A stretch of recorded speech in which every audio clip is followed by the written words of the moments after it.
আসসালামু আলাইকুম রহমতুল্লাহি ওয়া বারাকাতুহু।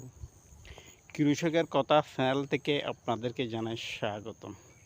বন্ধুরা দেখেন আমার হাতে এটা হলো ড্রাগন ফল। এই ড্রাগন ফলটা আজকে পাখি খেয়ে ফেলছে। আমি আজকে একটু বাগানে আসতে পারি নাই।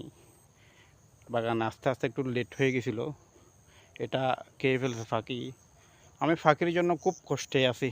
যদিও আপনাদের কোনো সলিউশন থাকে আপনারা যদি জানেন এটা ফাঁকি থেকে কিভাবে রক্ষা করা যায় এটা আপনারা একটু বলবেন। যদি কারো কোনো অভিজ্ঞতা থাকে। দেখেন এটা হলো আমার ড্রাগন বাগান। এটা আমার ড্রাগন বাগান। এগুলো হচ্ছে আমার ড্রাগন বাগান। দেখেন ভালো করে। এই পাখির জন্য খুব কষ্ট পাচ্ছি। পাখি থেকে কিভাবে রক্ষা করা যায় এই ড্রাগন ফলগুলা একটু আমাদেরকে কমেন্টস করে জানাবেন। ধন্যবাদ সবাইকে আমার চ্যানেলগুলো দেখার জন্য। যদি ভালো লাগে আমাকে একটা লাইক, একটা কমেন্ট, একটু সাবস্ক্রাইব করে দিবেন। ধন্যবাদ সবাইকে। আসসালামু আলাইকুম রহমতুল্লাহি ওয়া বারাকাতুহু।